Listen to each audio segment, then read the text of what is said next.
Stephanie here, and welcome to another episode of Sewing with Stephanie, and also welcome to my new atelier. I will be giving you guys a tour in a later video, so please make sure you hit subscribe down below and make sure you follow along so you can see more in my new sewing space. Today we are going to be working on a small embroidery project. We're going to be working on learning how to make a custom name patch that you can put on a beanie, which is what I'm going to do, or you can put it on a face mask or a shirt, a backpack. It's a cute gift for yourself or for like a little kid in your life, which is what I'm going to do it for. So with that embroidery patch, we're also going to learn a ton of new skills today. So that includes getting more comfortable working on and embroidering on a Viking Husqvarna machine. Specifically, I will be using a Designer Sapphire 85, which I'm really excited to share with you guys. We are also going to be improving our skill set on the MySewnet embroidery software, and that is available for subscription purchase with Viking Husqvarna machines, FAF, and Singer. And what's really great about that software is that there's multi-levels, so you can join in at the most basic level and take part in what I'm going to be teaching you today and get more comfortable with the software. And as you improve and want to expand on your embroidery skill set, you can go up a level and learn new things as well. I have an a Mac computer, and there are not a lot of tutorials out there for Mac computer, so I will be sharing with you on my Mac, but if you have a PC, that's okay. It really is the same thing, it's just gonna be laid out a little bit different. So the first thing that you need in order to make a patch is a heavyweight cotton material. It could be a denim. I have a duck canvas here, which is more in the upholstery section that you can look for in your local fabric store, but a heavyweight denim or even a suede works great for a patch. Then I also have some mid to heavyweight. This is actually pretty heavyweight stabilizer, and this is going to be cutaway. Tearaways are great too, but I tend to find them not as heavyweight. And I would also say that if you can find, if you're using a dark fabric, it would be better to have a black or a darker stabilizer to go on the back of it, just so there's less chance of it being seen. However, it really doesn't matter if what you have is white. That's what I'm going to be using today. And then I have my scissors. I have some embroidery threads. I'm using Gutermann, which are great to use. And then I have some spray adhesive here, which helps secure the stabilizer to the fabric. And then lastly, I have my hoop. Of course, that's part of your machine. I'm using the 120 by 120 because the patch I'm making is pretty small. So you can also, of course, use a bigger hoop, but I feel like if you're making a small patch, why not use the smallest one? So in order to get started here, we want to stabilize and hoop our fabric. So I'm going to lay out my fabric, just one end of it right here. Again, this is a pretty small patch, so I don't need too much fabric. I just want it to be big enough to go around the outside of the hoop. So I'm going to cut it just about here. And it's wide enough to kind of secure in. And then I want to cut a piece of stabilizer roughly the same size. It doesn't have to be exact. Now take your spray adhesive and just spray it about 6 to 12 inches away to either the fabric or the stabilizer. See, it creates a nice thin layer of adhesive and press in your stabilizer. Just a rough press just makes it much easier to hoop and to embroider. And you're going to take this fabric and place it over your hoop on the backside section. And right now I have the tightening clip open, and then I'm going to tighten it once I place in the top part. So let's place inside our hoop. Should be a little tight to get in. It's too loose. If it's too loose and easy to get in, then you'll tighten with the end of the hoop clip right there. Kind of squeeze it in. It's definitely good to do this on a table to really press it down nice and tight. And then once I feel like it's in pretty tight, I snap in my hoop clip. Feels like it's pretty tight. Make sure those edges are nice and flush. And if you feel like it needs to be tighter again, you can turn this to the right, but mine's actually pretty stiff right now. So it looks like I'm ready. I'm all hooped up and ready to get over to the machine. So the first thing to do when you come over to your computer to start this project is click on Blank Project, which will start a new one, and then click Next.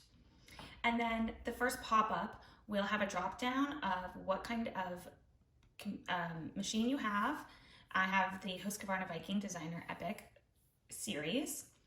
and the hoop size that you want, which for me is 120 by 120, and click OK. So up pops this box indicating the size of the hoop around the outside, and then you can see this grid in here has the actual embroidering area within that hoop so that it's not going to go all the way to the edges. And that gives you an idea of the dimensions and size of your project. Within this grid, you'll notice there are smaller squares. Each one of these squares is 1 centimeter. So if it's 120 by 120, that's 12 by 12 centimeters. And that just gives you a rough idea when you're scaling things, how big or small you can go. Now, the other thing is the background of this project right now is kind of this dark green from a previous project I did. If you click up here into this MySewnet dropdown and click MySewnet options, you can change the background, click over onto appearance. You can change the background color of your fabric that you're embroidering on. So that gives you a better idea sometimes when you're picking colors to see what it would look like. You can obviously just make it much lighter if you want to be able to see the grid better and you don't care. So I'm actually going to be embroidering on this kind of dark gray color. So I'm going to choose within the color wheel here and try to match it up. It doesn't have to be perfect, but now I can't see the grid all of a sudden. So then I'll click on this grid drop down here and maybe I'll make that white just so that stands out. I can see it a little better, maybe not too bright. Close that dialog box. And coming back to our main screen here, we can kind of get an idea of what we're looking at. So a lot of the top here is zooming in and out, scaling, size.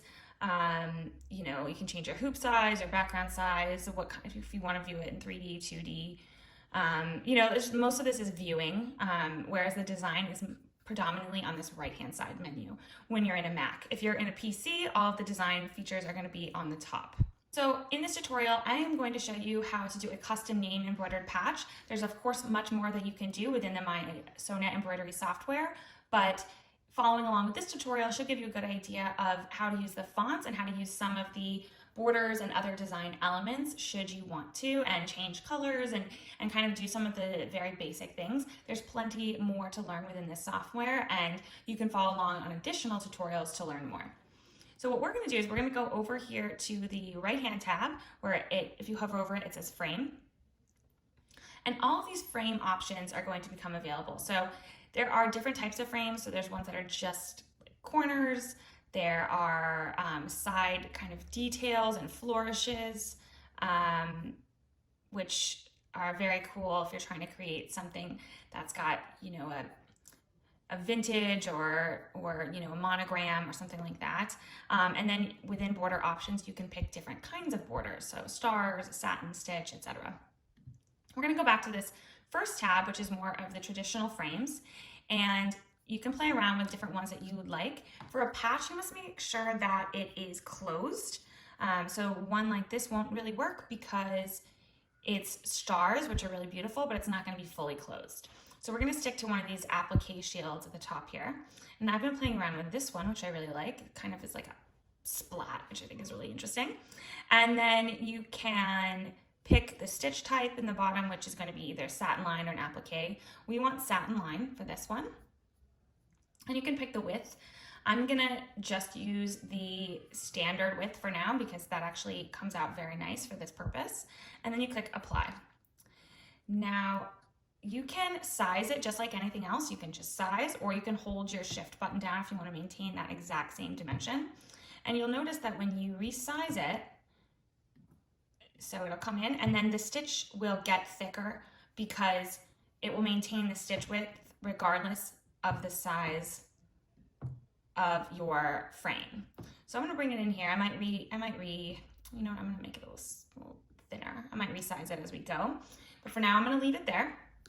And then I'm going to come back to this tab on the left-hand side, which is the design tab. And so the default here is orange, but what I'm going to do is actually I'm going to show you how to change thread colors. So I'm going to click on that orange. And what's going to pop up is what the default here is the Robinson Anton Rayon 40. And you can change what the default is, but what we want to do is we want to add a new thread in. So we click manage. So when this dialog box comes up, you're going to click to my thread databases over here. And then under where it says my threads, you can pick the thread that you're using. So if I'm going to use this Gutermann decor, you'll see that it's in here, and you can type it in if you want, or you can scroll, and there's all of these different Gutermann colors. Decor, this is the rayon 40, and then I can type in the exact color, 8777, and there it is. And it says sable rayon 40 weight, and then you click here, and it'll add to your threads. Now, I've already added this, so this dialog box popped up saying, do you want to override it? And I'm just going to say yes, but it's already in there. And then you click close. So that's adding a new thread into your database. So when you go back and click on that original orange color, you can then change where it says the drop down for Robinson Anton rayon. You can click my threads, and you'll see at the bottom here, your latest additions will be in there. And what's really awesome about that is that you don't have to scroll through tons and tons of colors. I mean, these are the colors that you know you have on hand. So let's just, try it with those. It is great though, if you want to go back to these, you can design and then go online source it if you want. If you need a specific color and you don't know what it is, then you can design with these specific colors and have the number and then go buy it online or at your local store.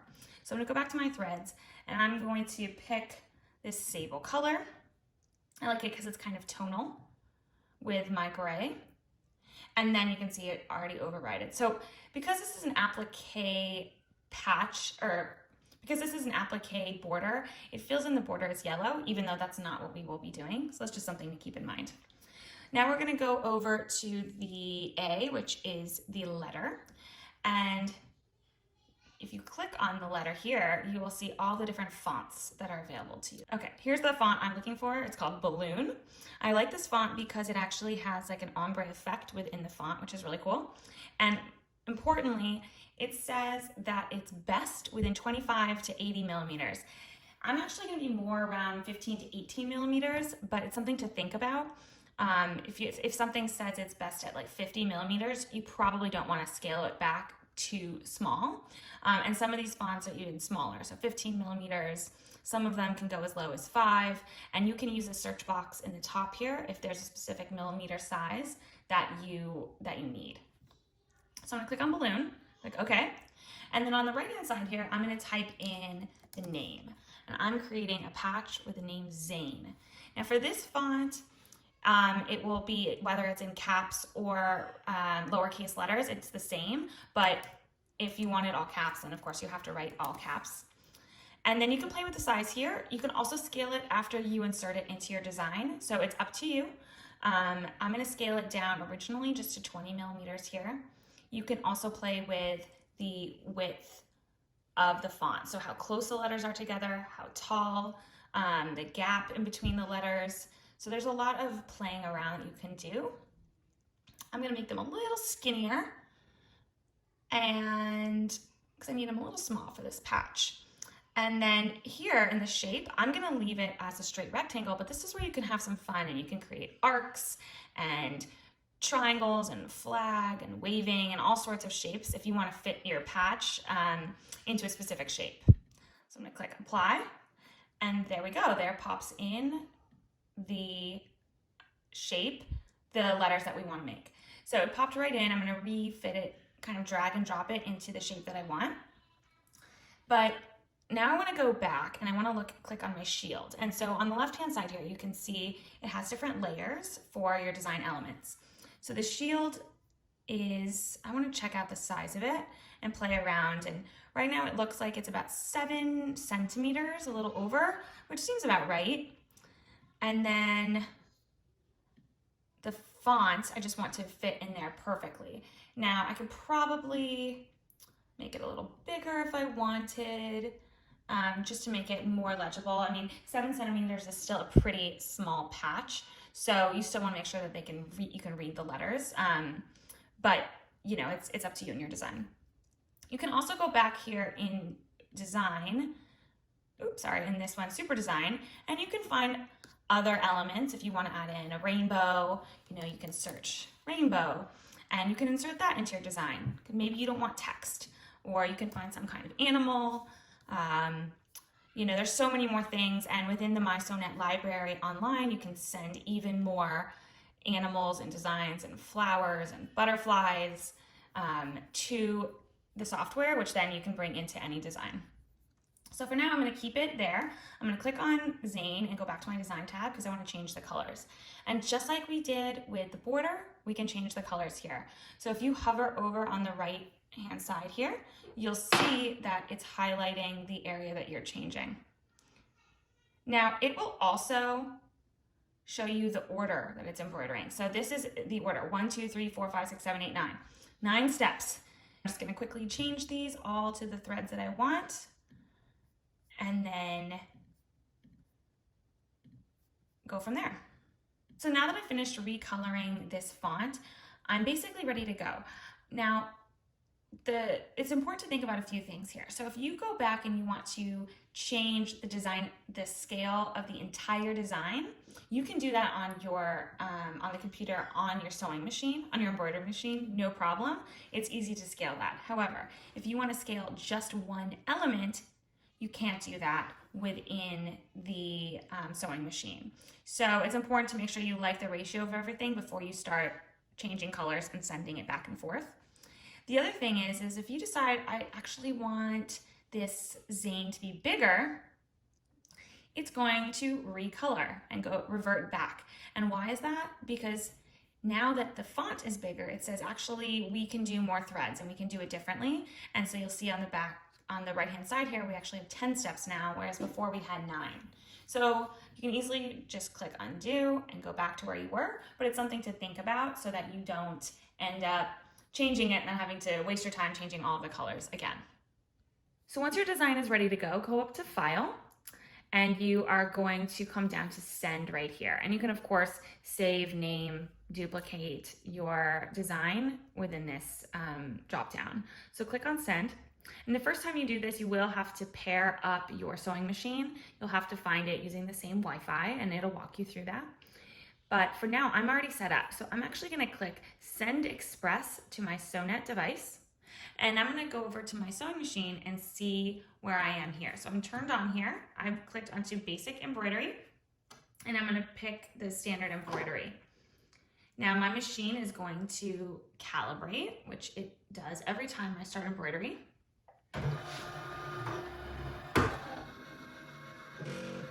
So I'm going to click Send Express to my MySewnet device, click Send, and depending on your Wi-Fi, you might have to wait a second, but typically you get a dialog box that's going to pop right up. Here it is.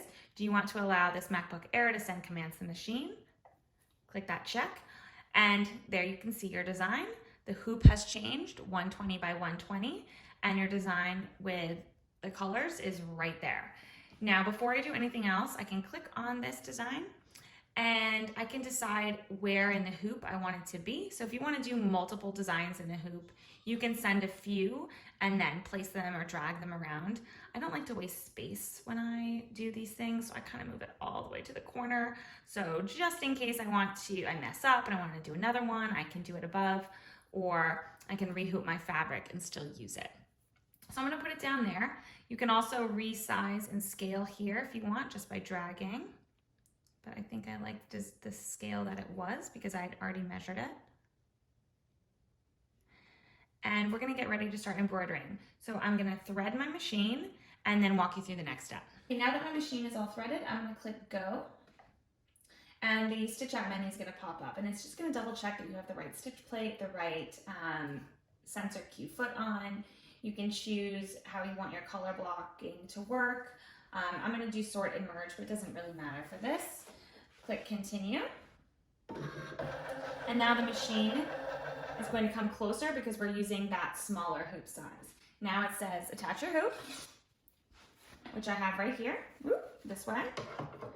Slide the fabric right under and kind of use a little force, and I kind of, I didn't hear the click. And do it again. There we go. There was that little click that you want to make sure you hear. And then click the check.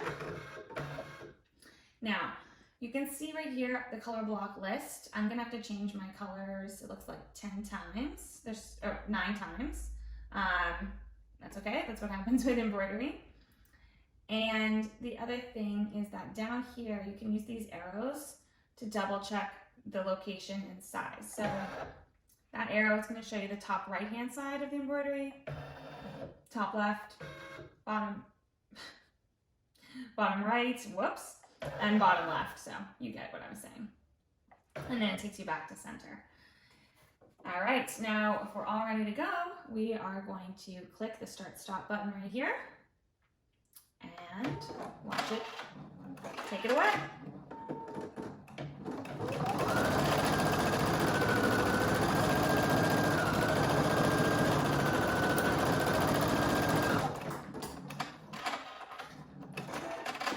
You'll notice I just trimmed. You don't have to do that, but I just like to trim the edge as it's going. This design has a stop command right at the beginning with its initial border, and that's probably just to make sure you still like the size and you don't continue unless you're not happy. But if you're happy, click check and then press start again.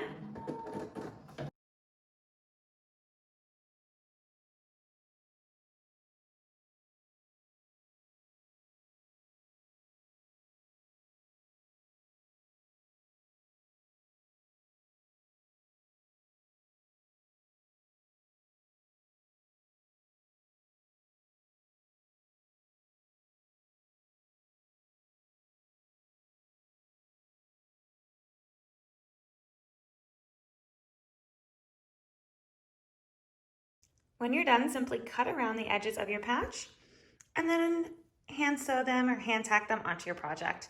As you can see here, I've done a couple different patches and they all came out super cute. And I definitely recommend playing around with patch color and stitch color because you can see in this one, you can see the edges a bit more than you can in these two. But that's it, very easy project. I hope you guys learned a lot today, and please let me know if you have any questions. Feel free to drop some questions into the comment section or email me. Thanks so much. See you soon.